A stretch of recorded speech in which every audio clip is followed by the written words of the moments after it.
duda, alguna inquietud, algo que me quieran preguntar, algo que, qué sé yo, tengan inquietudes. Podamos charlarlas ahora de todo lo que vimos, de lo que vieron con Ricardo, a ver, abierto a vuestras sugerencias y o inquietudes y o dudas. A mí lo que me está mezclando un poco es que con el otro profesor estamos viendo todo como una historia general de lo que es la comunidad internacional, y con usted estamos viendo cosas muy específicas, más bien de a qué está orientado el derecho y la integración, etcétera. Entonces, como me está costando un poquito todavía mezclar las dos cosas. Ujú.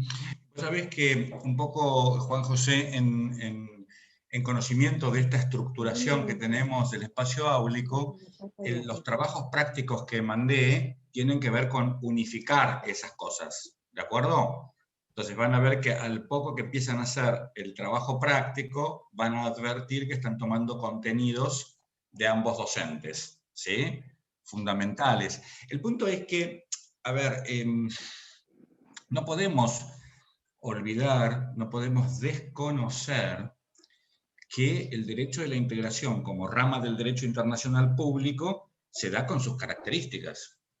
Entonces, cuando se conforma una organización internacional de carácter integrativo, le hace Mercosur, le hace NAFTA, le hace otra, cualquiera de las que existen en el mundo, el primer punto de partida está dado por el derecho internacional público, porque se genera una organización internacional.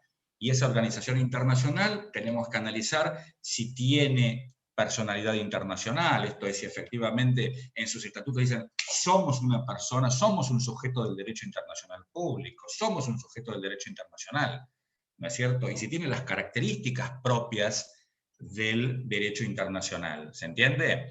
Entonces, por eso es que es tan necesario este abordaje teórico que hace Ricardo con mucha profundidad sobre básicamente cómo funcionan las organizaciones internacionales, porque si no conocemos cómo funcionan las organizaciones internacionales, vamos a hacer un abordaje al menos deficiente, ¿sí?, de la materia. ¿Está bien? Entonces, pero van a ver que se va a empezar todo a entrelazar lentamente, lenta y progresivamente, ¿sí? Hoy Marcel les va a subir al campus y va a ponerlo en el grupo también, material, unos archivos de Word que son sobre la parte que trabaja Ricardo específicamente, que van a tener ahí varios aportes que son interesantes para esta parte de la materia. ¿Bien? ¿Sí? Bueno, ¿alguna otra cuestión que me quieran preguntar, que quieran discutir conmigo? Sí, yo quiero consultar. Nosotros cuando estamos hablando del derecho de la integración siempre lo hacemos en comparación con el derecho internacional público, porque en realidad veo que en muchas oportunidades se menciona el derecho internacional en forma generalizada y en otras ocasiones apuntamos directamente al derecho internacional público. No sé diferenciarlo.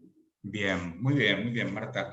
Vos sabés que si estuviéramos en un ámbito de internacionalistas, por alguna razón que por ahí yo no llego a conocer, estamos de un lado los del internacional público y del otro lado los de internacional privado y mirándonos con cara de pocos amigos, ¿no? Y lo real es que el derecho internacional es uno, digamos, el abordaje que se hace en cuanto a lo público y lo privado tiene que ver fundamentalmente con con el objeto que tienen los tratados y consecuentemente ese cuerpo normativo que tiene por objeto las relaciones de derecho privado, vamos a llamarles derecho internacional privado. Pero lo cierto es que el derecho internacional privado está formado por tratados, por acuerdos que pertenecen al derecho internacional público. Digo, el punto es que cuando estudiamos derecho internacional público es tan abarcativo que no podemos estudiar todo.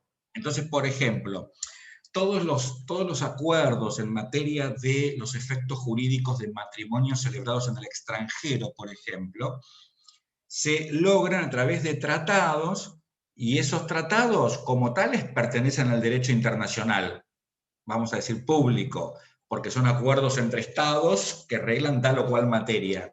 Pero por la materia los mandamos al derecho internacional privado. ¿Entendés ahora? Sí, sí, queda más claro, queda más claro. Bien, Gracias. buenísimo, buenísimo. Ok, ¿alguna otra duda? No. ¿Puedo No, avanzar? no tengo. Matías.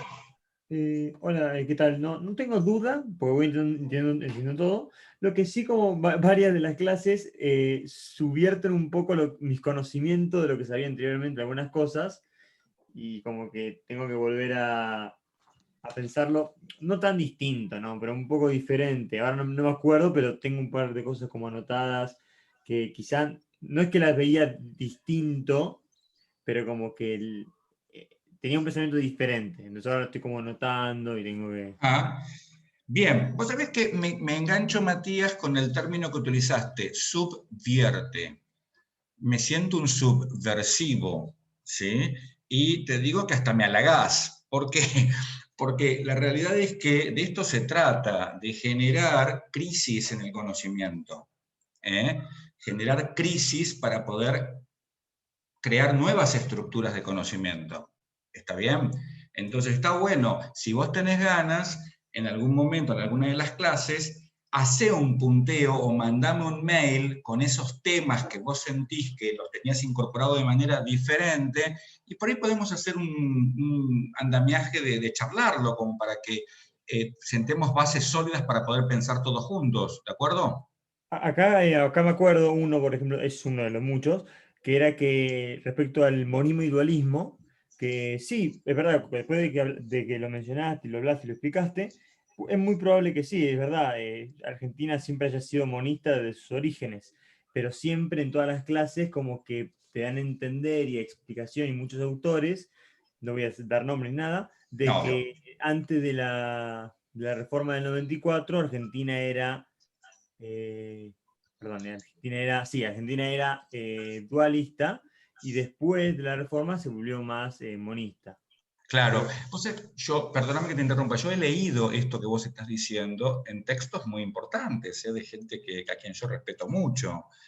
Y lo cierto es que cuando confronto, porque eh, yo creo que esto que estamos haciendo en este momento con Matías y con todos ustedes, pero en la voz de Matías, es un poco la representación de la necesidad intelectual que tenemos todos de confrontar el conocimiento con sus fuentes, con otros saberes, para poder reconstruirlo o poder solidificarlo de la manera en que está, ¿se entiende?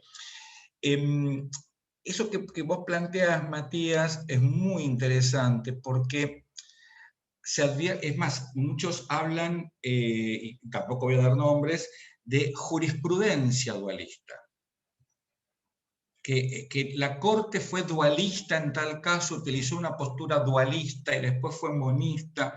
Y yo, un poco Claro, es como, verdad, eso. ¿no es El cierto? problema es que después cuando uno lee puntualmente los artículos, como usted dijo la otra vez, lee el 27 de 31 y se da cuenta de que en realidad eso nunca fue modificado ni siquiera por la Ah, reforma del 94 y es original del 53. Entonces se claro, podría decir que es monista de base, aun cuando la jurisprudencia diga lo contrario, pero ahí también es cierto algo debatible, que si la lo que jurisprudencia es una interpretación de la Constitución y la jurisprudencia interpreta la Constitución de un modo que se puede llegar a decir que es dualista, entonces no es dualista. Sé que me no, mezclé un poco, pero... no, casualmente, vos sabés que es muy interesante nuevamente esto que planteás porque nos lleva a otra cuestión de derecho constitucional que tiene que ver con las formas del control constitucional. Nuestro control constitucional es difuso, ¿está bien? Claro, En consecuencia, para ese caso será así, pero no modifica nada, porque si no, una declaración de inconstitucionalidad implicaría la nulidad de la norma. ¿Vamos bien hasta acá? sí, sí, por supuesto. Entonces, desde esa mirada, miren, yo creo que, por ejemplo, es un caso muy, pero muy interesante, es el de Industrias Químicas Merck. Porque Industrias Químicas Merck, en ese caso, la Corte específicamente habla del dualismo. El punto es, ¿de qué dualismo habla?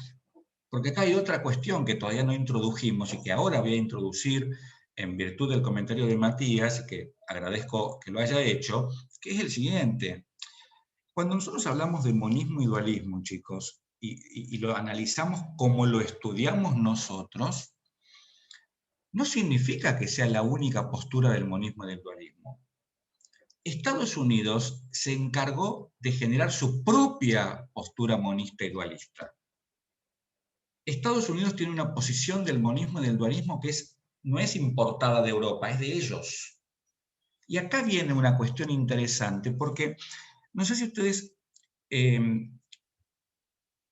no quiero que compartan este pensamiento, yo no los quiero muchos a los estadounidenses, ¿de acuerdo? Entonces, pero no tenemos por qué compartirlo. ¿Qué ocurre acá? Ellos interpretan que el derecho de ellos es el derecho que se aplica en todo el mundo. Su propio derecho es el derecho internacional y debe aplicarse en todos lados.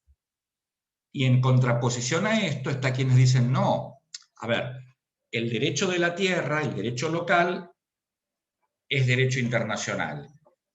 Para ellos, ¿se entiende? Para nosotros, el derecho internacional es aplicable por los regímenes jurídicos de los derechos internos a través de una decisión política de los estados. ¿Entienden el distingo? El respeto por la soberanía de los estados es diferente. Cuando ustedes, si alguno lee inglés, lo va a encontrar con esta frase: The international law is the law of the land, or the law of the land is the international law. Entonces, ahí, si alguno lo pesca, porque habla inglés, se va a dar cuenta del significado que tiene esto, que se los dije antes en español, y que en algún sentido es lo que es la estructura de pensamiento que toma la Corte Suprema, que en su composición del momento en que se falló Fibraca, no habla del monismo y del dualismo europeo. Si ustedes leen el caso Fibraca, chicos, que sugiero la lectura, incluso creo que tienen en el práctico una pregunta que es sobre fallos del 40, Fibraca es un caso ejemplar para ello, van a leer en ese fallo que la Corte habla del dualismo, y cuando explica el concepto de dualismo, se advierte que no es el concepto del dualismo que maneja Europa con Ancelotti y Triepel. ¿Comprenden? Porque el meollo de esa cuestión está dado porque, a ver, en relación a la aplicabilidad de las normas en momentos de paz y en momentos de conflicto armado, ¿entienden? De guerra. ¿Por qué? Porque en ese momento Argentina le había declarado la guerra al eje. Y fíjense ustedes que ya había terminado la Segunda Guerra, ¿eh? Pero cuando Argentina intenta ingresar a Naciones Unidas, ¿sí?, como miembro pleno, como miembro originario, como miembro con toda la fuerza que tenía la República Argentina en ese momento desde un punto de vista económico, lo real es que Rusia veta. ¿Entienden? Como Rusia veta, entonces ahí la razón del veto era decir, fue que Argentina no había tomado posición en el marco del conflicto de la Segunda Guerra Mundial. Entonces el gobierno argentino de ese momento, en ese acto, le declara la guerra al eje, cuando ya no había guerra, pero se la declara para tomar posición, ¿entienden? Y de esta manera Rusia le baja el pulgar. En esa declaración de guerra, claro, Industrias Químicas Merck había venido a Argentina en virtud de un TBI. ¿Qué es un TBI? Un tratado bilateral de inversión de la década del 20, creo que del 28, pero no estoy seguro. Entonces, ¿qué hace el gobierno argentino? Dicta un decreto en uso de los poderes de guerra, diciendo, vamos a confiscarle todos los bienes del enemigo. Industrias Químicas Merck, empresa alemana, chao Industrias Químicas Merck. Se viene el tomarle todo conforme se había ordenado. Y ahí Industrias Químicas Merck dice, no, un minutito, esto está mal. Y ahí empieza el conflicto que ustedes tienen que analizar. Yo no me voy a anticipar al análisis, pues después vamos a volver sobre eso. ¿Pero entienden cómo es la cosa? ¿Sí? Entonces ahí la Corte Suprema dice, ah, bueno, y cuando llega a Corte dice, el dualismo, y lo explica, y de las oraciones que utiliza, alguien que ya, como ustedes, ya son expertos en dualismo y monismo, dicen, John, pero esto no es lo que decía Ancelotti. Claramente no es. Claramente no es. Porque tienen su propia estructura de pensamiento. ¿Está bien? Entonces esto se los digo para cuando hagan el práctico no se mareen, porque ahí van a encontrar una piedra que después va a ser pesada. ¿De acuerdo? Muy bien. Bueno. ¿Qué tenemos que hacer hoy, Marcelo? No tengo ni idea. Estábamos con las filminas. Estábamos terminando la filmina el otro día de la Ajá. jerarquía de las normas. Ah, bien, bien. Entonces terminamos la parte del derecho interno, hablamos de los tratados, hablamos de las leyes para la aprobación y demás, ¿no? Bueno, Sí, muy sí. bien. No hablamos de los fallos que estabas hablando recién. No, claro, porque eso Dale. estaba, este cuatrimestre, viste que lo pusimos para trabajar en los prácticos. Claro, Porque claro. la idea de esos prácticos, que todos los grupos tienen el mismo práctico, es que cuando corrijamos, digamos, bueno, a ver, el grupo azul, la pregunta 1 la hizo mejor que los demás grupos, va a quedar la pregunta, esa respuesta como matriz para estudiar. La 2 la hizo el grupo celeste, genial, va a quedar la 2. Eso lo vamos a armar nosotros los docentes. Y ese trabajo va a ser el trabajo colaborativo que ustedes van a haber hecho, ¿entienden? La idea es extraer lo mejor de cada grupo para que, sin prejuicio de que va a estar todo publicado, digo, porque se van a subir todos los trabajos y van a tener acceso todos, pero la idea es esa, ¿está bien? Hacer un poco de juego. Muy bien. Ustedes saben entonces, vamos a avanzar, pues ya hablamos del concepto de derecho de la integración, ya hablamos de las características propias del derecho de la integración, ya dijimos que es una rama del derecho internacional público, y nos queda un concepto antes de empezar a recorrer el mundo, que es el siguiente. A ver, ¿ustedes se imaginan? Hagamos el siguiente ejercicio. Cada uno de nosotros representa un estado. ¿Sí? El estado X, no importa el nombre. Y resulta ser que fuimos llamados porque se quiere crear un órgano que sea más poderoso que los gobiernos y que dicte normas que resultan obligatorias para nosotros.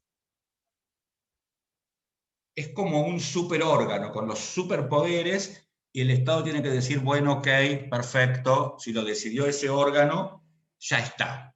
Entonces, la pregunta es, ¿creen ustedes que esto implica pérdida de soberanía? ¿Entienden el planteo? ¿Podría repetirlo?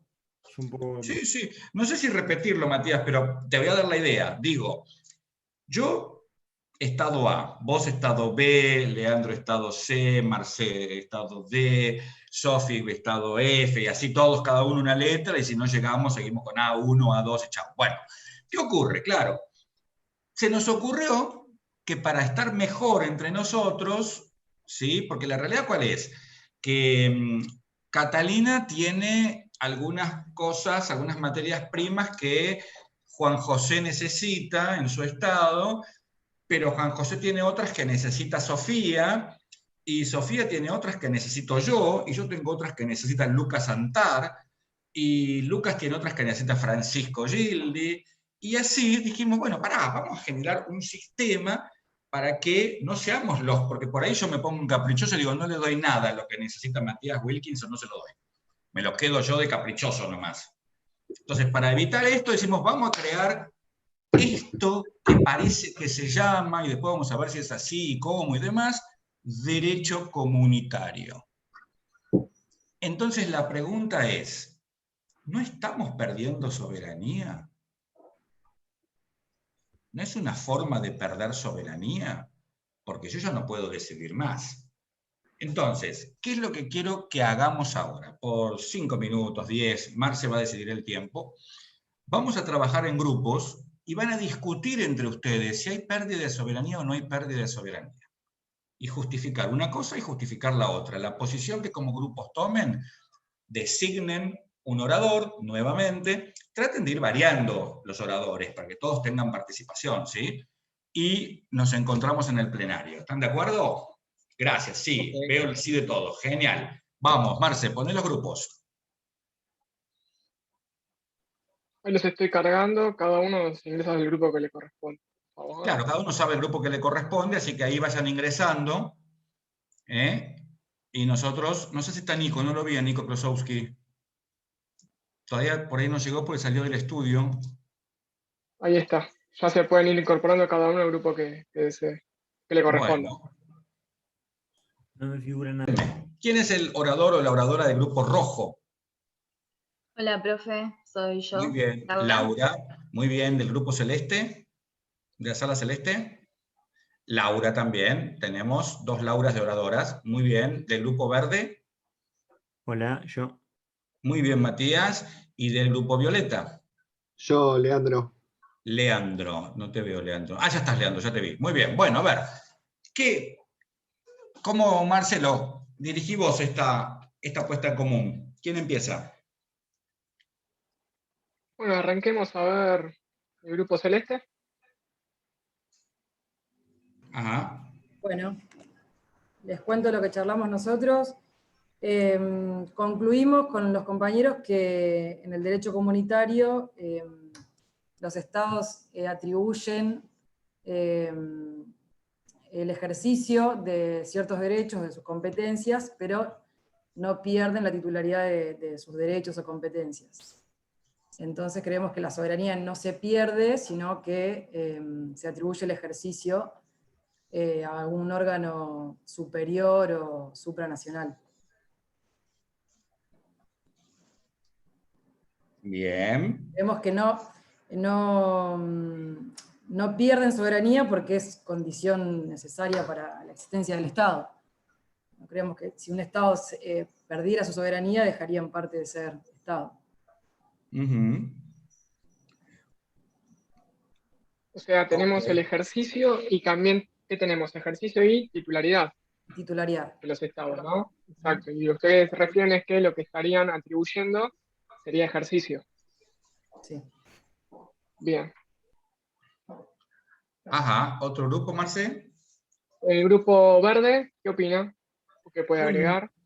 nosotros opinábamos que respecto a todo lo que son el derecho internacional con respecto a acuerdos comerciales o económicos, no se pierde, se podría llegar a perder a veces quizá un poco de soberanía en cuando algunos tratados van en contra, por ejemplo, de la constitución de algún país, porque ahí el Estado tendría que decidir que ese tratado modifique quizás su constitución o su derecho interno. Pero igual así consideramos, a términos generales, que no perderían la soberanía en lo absoluto, porque de cualquier modo ellos pueden denunciar el tratado y salir del mismo.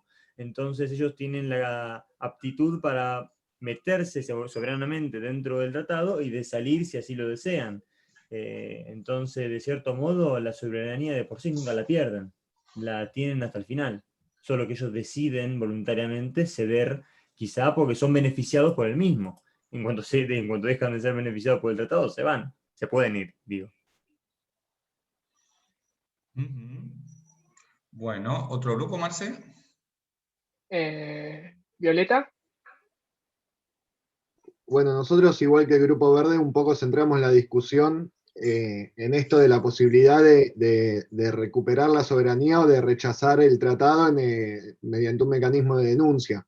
Inclusive también hicimos hincapié en la posibilidad de, cuando el artículo del 75, inciso 22, habla de las condiciones de su vigencia, la interpretación que habla de que los tratados tienen jerarquía constitucional, teniendo en cuenta las reservas que hizo el Estado argentino para entrar al mismo. O sea que ya desde entrada está limitando la atribución a la soberanía que hace. Pero de todas maneras lo que destacamos es la posibilidad de salirse del tratado, de que en última instancia ni el Consejo de Seguridad de la ONU, que tiene la fuerza para hacer imperativas sus resoluciones, vos te podés negar, te expulsarán de la ONU y saldrás de la Carta de las Naciones Unidas, pero tu soberanía no la perdés. hasta poder rechazar las sanciones o mismos castigos que te imponga el tratado, obviamente quedarás excluido y dependerá del tratado la fuerza imperativa que tenga, pero realmente no hay una fuerza imperativa que te obligue a nivel internacional público. Falta un grupo, ¿no? Y el rojo. El rojo.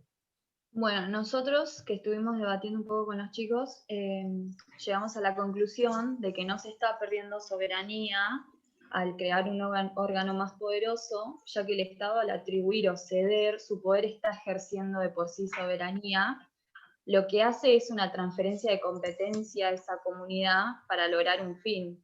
Esta competencia que se le atribuye al organismo es una competencia de soberanía limitada, y además también dijimos que el principal eje es que los Estados miembros decidieron atribuir ciertas competencias por medio de un sistema de subordinación. Y además los componentes del Estado siempre van a ser población, territorio y gobierno, y si alguna vez faltaran estos elementos o no se delegan a otro órgano, no implica ceder el ejercicio de soberanía. El derecho internacional, al reconocer atribuciones a un órgano internacional, tampoco implica eso ceder soberanía. Muy bien. Bueno, a ver, fíjense qué interesante, porque en definitiva las 4 salas llegaron a la misma conclusión. No se pierde soberanía. ¿Está bien? Sin perjuicio de ello, no estuve en la sala roja, pero sí estuve en las demás, y habría en algunos miembros de las salas como algunos pensamientos diferentes que, bueno, en la aplicación de principios democráticos, la mayoría habrá llegado a esa respuesta. Ahora bien, a mí me parece que es muy interesante pensar en los fundamentos. ¿Por qué digo esto? Porque primero tenemos que llegar a una conclusión válida entre todos de qué es la soberanía. Porque estamos hablando de soberanía y quizá tendríamos que intentar conceptualizarla un poco, no definirla, pero sí conceptualizarla, para poder pensar entonces qué es, desde lo ontológico, qué estamos atribuyendo, ¿no es cierto? Ustedes saben que el concepto de soberanía es complejísimo, complejo, porque la mitad de la biblioteca dice una cosa, la otra mitad dice otra, en fin, es complejo, ¿sí? Hay gente que se pasa décadas estudiando el concepto de soberanía y que su resultante es una tesis doctoral, ¿está bien? Como hay en Uruguay, una tesis muy interesante sobre el concepto de soberanía. Pero digo, nosotros estamos en un curso de grado, y aún si estuviéramos en posgrado tomaría la misma posición yo. Digamos, diría, a ver, ¿cómo se manifiesta la soberanía? Que es más fácil si partimos de ahí. La soberanía se manifiesta... a ver, Juan del Grupo Rojo, decime, ¿vos tenés ahí un teléfono o una compu? Una compu. Una compu. ¿Y esa compu cómo llegó a vos? La compré. ¿La compraste? ¿Con qué la compraste? Con plata, con efectivo. Con plata, ¿no es cierto? Dinero. A ver, la emisión de moneda, la creación de la plata, ¿sí? Es una manifestación soberana. ¿Entienden? Por excelencia. Entonces, y ahí se van a manejar varios parámetros, a mayor trabajo, mayor cantidad de dinero, el dinero vale o no vale, un montón de variantes que no vamos a entrar en esas ni hablar de ninguna cuestión política, sino que ustedes jurídicamente entiendan. Esto es una manifestación soberana. ¿Significa que si un Estado no tiene dinero propio no es soberano? No, es una manifestación. A ver, otra manifestación. ¿A quién se le ocurre otra manifestación? A mi amigo Ignacio se le ocurre. A ver, Ignacio. Otra manifestación soberana. Vamos. Y una manifestación. Mordeglia. Después voy a Robino. Y creando leyes. Un Estado puede... Ahí está, muy bien. Eso se llama la jurisdictio. La jurisdictio es el decir el derecho. ¿De acuerdo? Es otra manifestación soberana. A ver, Ignacio Robino. Bueno, impartiendo justicia también. Es parte de la jurisdictio. La jurisdictio es crear el derecho, interpretar el derecho, ¿sí? Como manifestación soberana, ¿eh? Otra, a ver, Matías, Julieta, José Martín. Podría por favor. ser, A ver, sí, dale. controlar el ingreso y egreso dentro del Estado. Está dentro de la jurisdicción. ¿Las elecciones podrían ser? El derecho a votar. Sí. Y está dentro de la jurisdicción también, pero ponele, dale. Esa también te banco ahí, Fernando, dale. Va bien. Podría ser, ¿Cómo? ¿Matías? no No digo escuché. que quizá podría ser, aunque quizá me esté la pata, poder realizar tratados y poder hacer algo con otros estados, cosas que no pueden hacer los individuos. Ahí vos estás mostrando... Es parte de la jurisdicción. ¿Y contratos? ¿Contratos? ¿Establecer relaciones internacionales? Es parte de la jurisdicción. Establecer símbolos que nos representen. ¿Cómo, José Martín? Tener su bandera, su ¿Sabes cuál es la otra manifestación por excelencia que es de la jurisdicción? ¿Puede ser las Fuerzas Armadas? No. Exacto, muy bien. ¿Quién lo dijo? Que no vi quién habló. Muy bien, las Fuerzas Armadas. Esto importa, la defensa, es otra forma, es otra manifestación de la soberanía. A ver, la soberanía implica en algún sentido el señorío propio de los estados que se opone a otros señoríos. Yo soy soberano porque el otro estado es soberano. Y en base a ese reconocimiento de la soberanía del otro, se reconoce mi soberanía. ¿Está bien? Esto viene de antaño, viene como una de las manifestaciones, por ejemplo, de todo aquello que tenía que ver con las monarquías, pónganle, anterior, con los feudos. Digamos, un señor feudal era el señor feudal porque tenía, y reconocía a otro señor feudal porque tenía lo suyo también. Por esto la soberanía nace como el control efectivo sobre un territorio, hasta dónde llegaba el poder del rey, y es allí donde se nace la soberanía y la idea de Estado-nación más tarde. Perfecto, muy bien, Fernando. Iba a decir la delimitación territorial. También sí, claro, a ver, la delimitación territorial va a depender de la jurisdicción, claramente, porque es la capacidad que cada estado tiene para hacerlo, pero también tiene que haber un reconocimiento del otro, porque yo puedo decir, bueno, mira, yo me voy a extender hasta Brasil.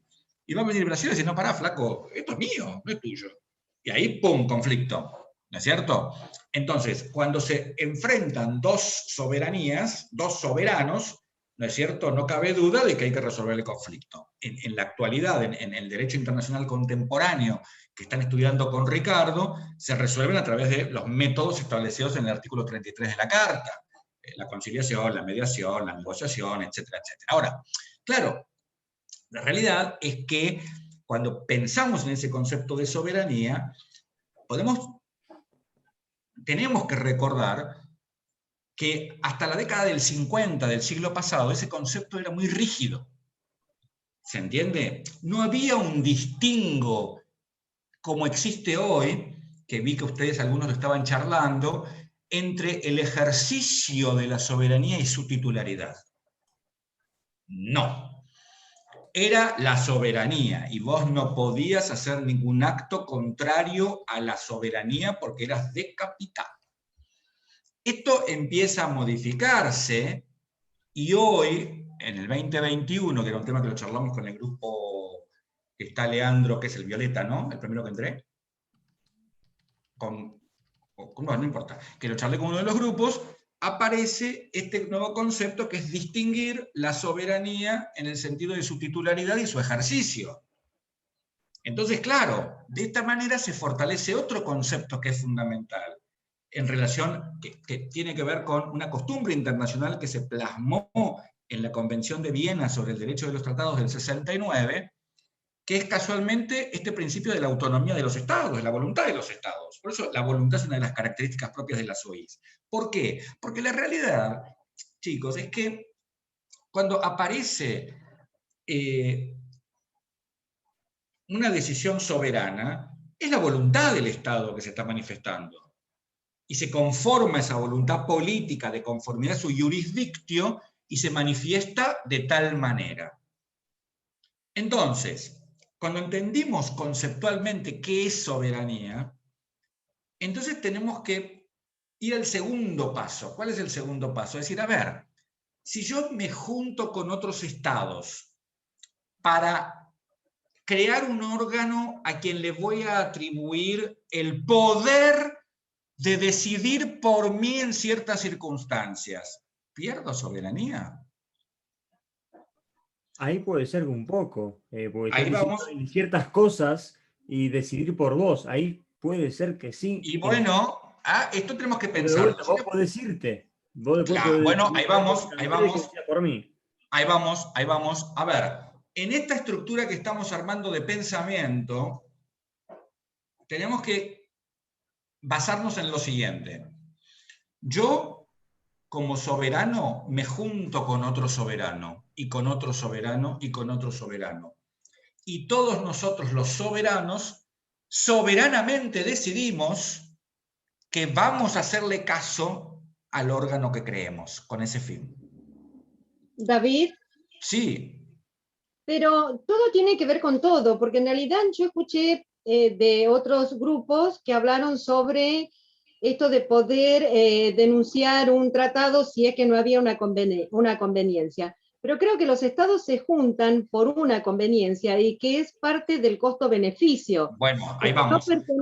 No pertenecer significaría también una pérdida, ¿no? Ahí vamos, ahí vamos. Entonces, déjame terminar la idea y ahora les abro para que ustedes puedan participar y debatamos si tienen ganas. A ver, cuando nosotros los soberanos decidimos de esta manera que yo les acabo de señalar, no cabe la menor duda de que estamos todos poniendo un poquito de nosotros para poder disfrutar del mucho que genera esa suma de poquito. ¿Entienden? Esto está explicado de manera poco académica. Entonces vamos a llevarlo al mundo académico. Yo atribuyo como Estado, atribuyo competencias soberanas a un órgano supranacional. Porque si le estoy atribuyendo, ya hablo de supranacionalidad. Otro Estado le atribuye al mismo órgano, y así atribuimos todos, es porque, conforme lo explicó excelentemente bien, carita de felicitado, carita feliz de felicitado Marta recién, todos, analizando nuestro costo-beneficio, tomamos la misma decisión, chicos. ¿Y de qué pérdida de soberanía hablamos? Si tal como ustedes también lo señalaron, puedo denunciar el tratado cuando tenga ganas y de conformidad a lo establecido en los diferentes acuerdos en esa materia. Y el caso claro, el ejemplo más claro, es el del Reino Unido de Gran Bretaña. El Reino Unido de Gran Bretaña no empezó como los grupos fundadores de la Unión Europea. Se incorpora luego y hace 2 años decide salir. Y dice, ¿qué hizo? Retomó el uso de la titularidad de la soberanía que tenía y que tiene, retomó el ejercicio de esas competencias que había atribuido y cerró el capítulo con la Unión Europea. Y hoy no hay más, hoy no es un miembro de la Unión Europea.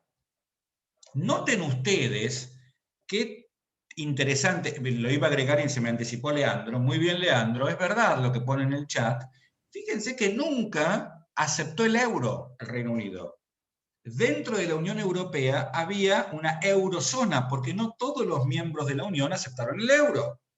Entonces digo, noten cómo la soberanía entendida como un juego hace que cada uno juegue su mejor partida, en base a las cartas que le tocan, en base a la suerte que siente que tiene. ¿Estamos bien hasta acá? Vamos a trasladarlo nuevamente al plano académico y a términos técnicos. Fernando Arrieta. ¿Estás ahí? Sí, te veo.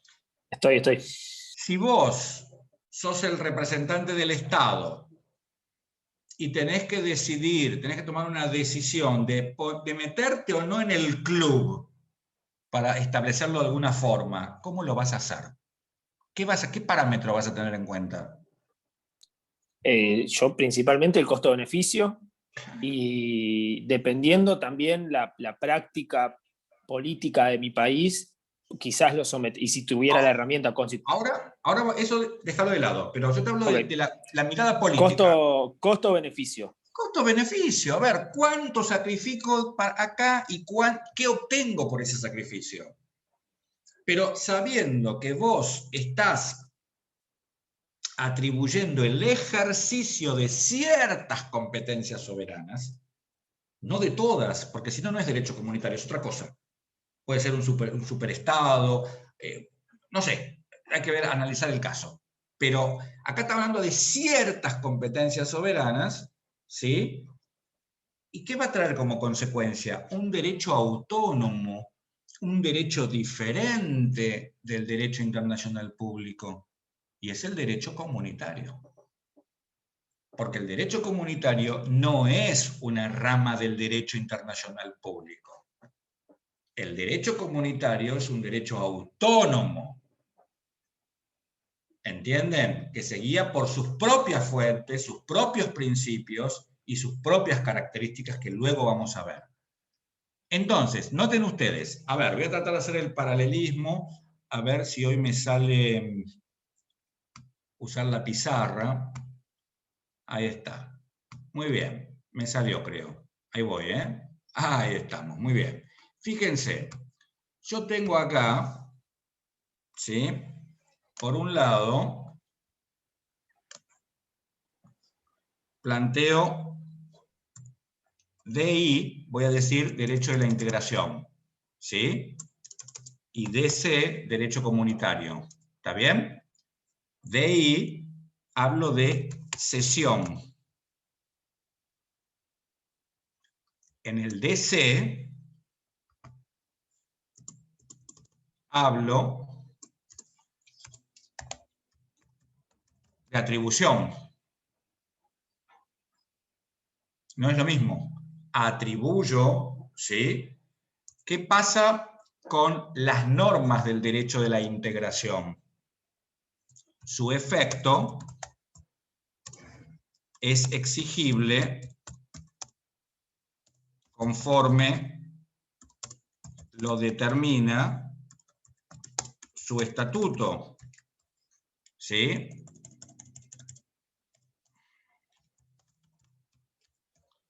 ¿Vamos bien? Pero siempre requiere un acto anterior. Esto significa, sale la norma del derecho de la integración y los estados de una u otra manera tienen que hacer algo para que entre en vigor. ¿Está bien? Para que se pueda aplicar. ¿Qué ocurre en el derecho comunitario?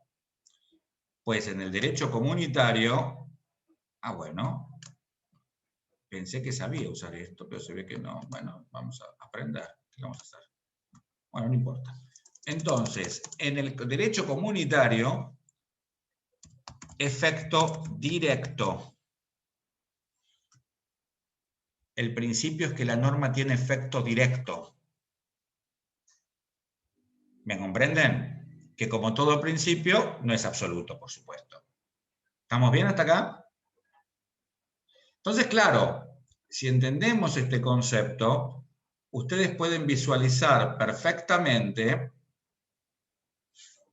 de qué estamos hablando. Estamos hablando de una nueva estructura. Estamos hablando de algo novedoso, estamos hablando de este derecho nuevo que es el derecho comunitario, ¿no es cierto? Cuyo ejemplo más claro es el de la Unión Europea. Entonces, vamos a poner un órgano de la Unión Europea, la Comisión Europea. La Comisión Europea, Lucio Pasek, Lucio. La Comisión Europea está tomando una decisión, Lucio, en este acto, y vos estás en España. ¿Sí? ¿Te afecta a vos como persona física? La decisión que tome la Unión Europea, sí. La Comisión de la Unión Europea, tal cual, la Comisión Europea. Sí, porque la decisión que toma va a afectar a las otras instituciones, a los estados, a las personas físicas, a las personas jurídicas, en forma directa. ¿Sí? Después vamos a analizar esto de los efectos directos, ¿sí? ¿Qué es el efecto directo? Pero una norma del Mercosur, para que te afecte, Lucio, tiene que pasar por diferentes procedimientos que después vamos a analizar también. Está bien, no tiene ese efecto directo que es propio del derecho comunitario.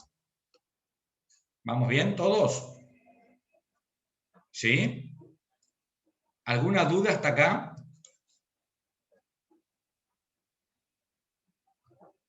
O sea, perdón, profe, como para identificarlos. Claro. O sea, derecho a la integración, un ejemplo sería el Mercosur, y derecho comunitario sería la Unión Europea. Exacto. Exacto. Listo. Bien. Gracias. No, por favor. ¿Otra duda? Es claro que tanto de una estructura de integración como de una estructura comunitaria, los estados que son soberanos, ¿qué pueden hacer? Irse. Denunciar el tratado. El Reino Unido de Gran Bretaña dijo, che, este juego ya no me gusta más, dejo de jugar. Y se fue, denunció el Tratado de Maastricht y consecuentemente no es más un Estado miembro de la Unión Europea.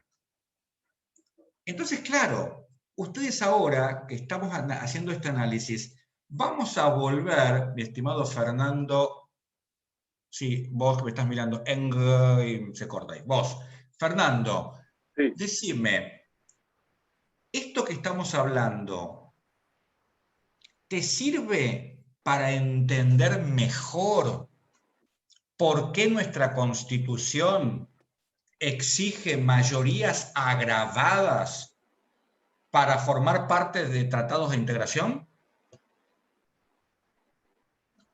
¿Y me sirve para entender? Para entender mejor.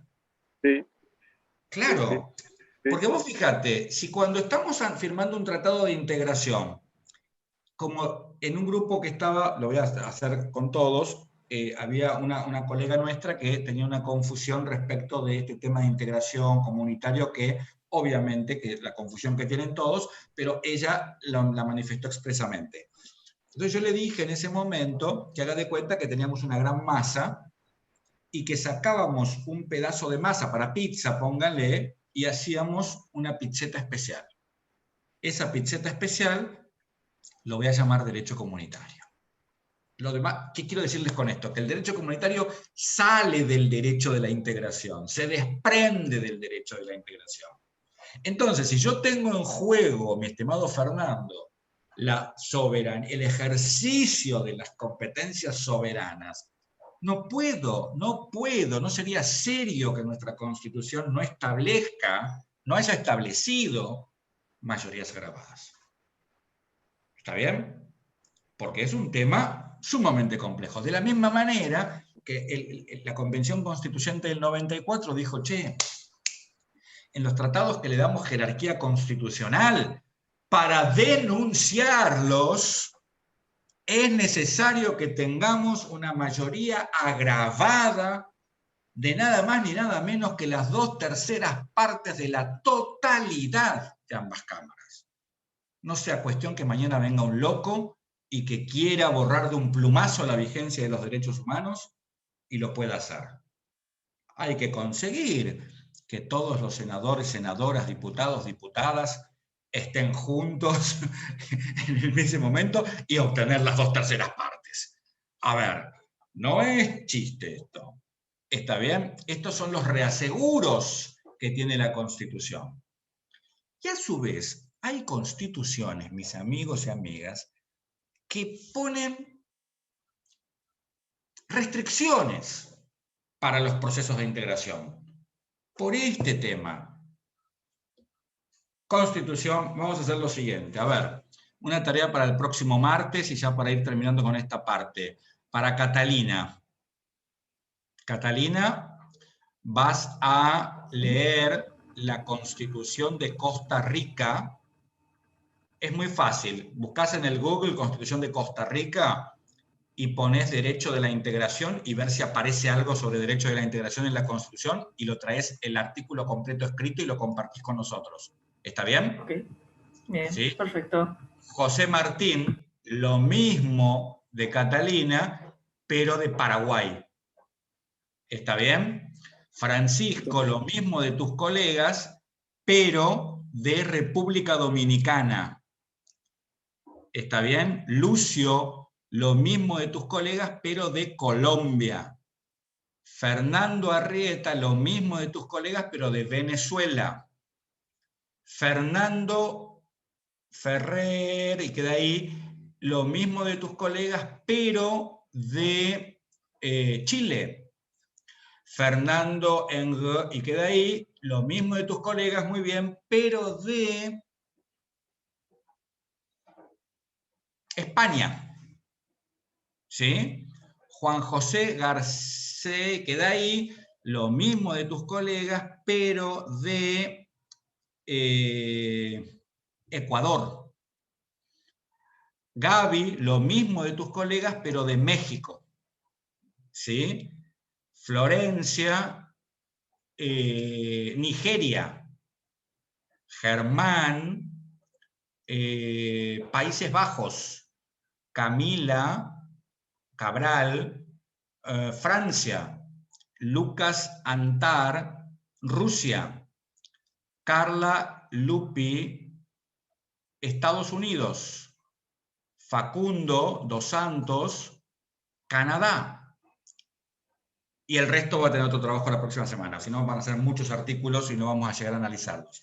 La idea es que hagan lo siguiente. Ustedes encuentran el o los artículos que hablan de este tema y lo ponen en el grupo de WhatsApp. Esa es la tarea. Y la clase que viene vamos a trabajar con el dispositivo del WhatsApp también. Vamos a tomar... Dale. ¿El mismo martes o en el transcurso de hoy al martes? Cuando ustedes quieran. Por ahí, Okay. Marce se hace cargo de eso porque él lo administra y por ahí yo después digo una cosa que está mal. ¿Qué opinas vos, Marce? Si quieren ponemos un día, un horario para que esté todo junto, y nos quede todo junto y no vayamos saltándolos, ¿les parece? Ahí está. Hagamos algo. Lo ponemos el martes a las 3 de la tarde, así lo ponen todos juntos y tenemos todo juntito y el que puede lo va leyendo previo a la clase y ya tenemos todo leído. Está bueno esto, por eso le pedí a Marce que organiza mejor que yo. Así está todo juntito y podemos ir leyéndolo y podemos ir... Porque ahí se van a dar cuenta que hay constituciones, siguiendo los términos del profesor Calogero Pizzolo, hay constituciones que tienen cláusulas detonantes y otras que tienen cláusulas habilitantes. De esto se va a encargar... A ver, ya está. De esto se va a encargar... Matías, ¿te di yo a vos, país? No. No. Matías, vos para la próxima nos vas a explicar qué son las cláusulas habilitantes y detonantes según Calogero Pizzolo. Habilitantes y... Detonantes. Es una explicación muy interesante que da Calogero en relación a, lo explica muy lindo, esas constituciones que permiten y a esas que generan dificultades, que te ponen trabas. Está buena la explicación, ¿sí? Entonces también, una carillita, Mati, a ver, detonantes, habilitantes, ya está, nada muy profundo. ¿Enviarlo por Word o explicarlo acá? No, envíalo por Word al grupo también, para que todos lo tengamos, y una vez que yo lo leo, lo lee Marce, lo consensuamos entre todos, lo vamos a subir en un archivo único al campus, y ya queda como material de estudio. Esto es trabajo colaborativo, así se avanza en la vida. Esto es derecho de la integración, hacer trabajo colaborativo. Doc, Bien. ¿le puedo hacer una pregunta? Claro, las que quieras. A mí me dijo de la Constitución de Venezuela, y ya estaba, pues sí, medio ansioso, ya estaba pegando una miradita a la Constitución venezolana, Y habla muchísimo de la integración. Yo no sé si hay un artículo que pareciera ser el más importante, pero hasta en el preámbulo menciona la integración latinoamericana. Porque yo te cuento, las constituciones que se modificaron en la década en este siglo, para decirlo de alguna manera, fueron las que más generaron, y la última década del siglo XX también. De hecho, Argentina hizo modificación importantísima con el tema del derecho comunitario, del derecho de la integración, que no existía antes.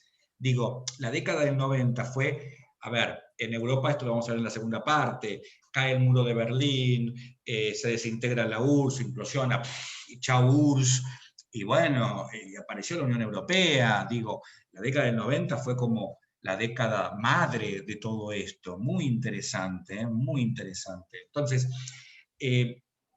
yo te sugiero que vos básicamente, a todos, pero basándonos en tu pregunta, Fernando, pensalo desde este lugar. ¿Qué nos interesa a nosotros? No el espíritu integracionista, que ya lo conocemos, sino nos interesa el aspecto normativo para poder pertenecer a procesos de integración. Perfecto. ¿Entendés? Muchas gracias. No, por favor. ¿Sí? ¿Todos entienden? Muy bien, muy bien. Bueno, ¿saben qué pasó con el alumno que estaba pensando en dejar la cursada y demás? Yo le mandé un resumen de lo visto la clase pasada por chat, por privado, y me dijo que todavía no lo tenía resuelto. Pero yo le mandé todos los apuntes. Sí, yo también le escribí por privado y me dijo que estaba pensándolo. Bueno, yo también hablé con él, lo llamé por teléfono y charlé, y le ofrecí que podíamos buscar diferentes formas digamos, de que él se aproxime a la materia, porque me parece que su dificultad fundamental está en la cursada. Entonces le dije a él lo que le voy a decir a ustedes: yo puedo tomar muchas decisiones y puedo hacer variaciones, menos dejar de evaluar en un grado de igualdad con todos. Todo lo demás es manejable, pero la evaluación tiene que estar y tiene que hacerla como todos. Así que, bueno, ojalá que no dejes, una pena. Yo, la verdad que me quedé muy contento con ustedes como grupo, no sé si se los dije ya, pero fue un acto de mucha solidaridad, y está bueno esto. Ustedes saben que me pasó algo simpático. Estaba en Córdoba la semana pasada, estaba cenando con un grupo de amigos, y recibo de un número que no tenía agendado una foto, la miro, y eran exalumnos del primer cuatrimestre del 2020, ¿no? Un cuatrimestre muy difícil, con una pandemia muy cruda. Estos cinco chicos, 2 chicas y 3 muchachos, que no se conocían, se hicieron amigos a través de la cursada, y en virtud de digamos, de la dinámica que se ofrece, trabajar en grupo y demás, y querían compartirlo conmigo. Y la verdad que me reemocionó, porque digo, qué lindo, ¿no? Que se pudo lograr algo diferente al conocimiento técnico, y algo que tiene que ver con los vínculos. Así que estuvo buenísimo. La verdad que me alegraron ese día, y esto que hicieron ustedes también. Yo se los agradezco, porque cuando una persona está necesitando y podemos ayudar, no hay que dudarlo y hay que ofrecerse. Así que está genial. Muy bien, gente. Este viernes no tienen clase con Ricardo, porque es Viernes Santo, es feriado nacional. Así que la próxima clase va a ser conmigo el martes directamente. ¿Sí? ¿El autor cómo se llama? ¿Calogero? Calogero. Calogero con G, Pizzolo con doble Z. Sí, ahí lo estuve, perfecto, es el que encontré. Buenísimo. Bien. Bien. Bueno, gente, que tengan linda semana, lindo fin de semana, descansen, estudien un poco también. Felices Pascuas, no coman mucho. Pascuas, no coman mucho chocolate, que hace mal. Así que bueno, pórtense lindo. Chau, chau. Gracias. Adiós.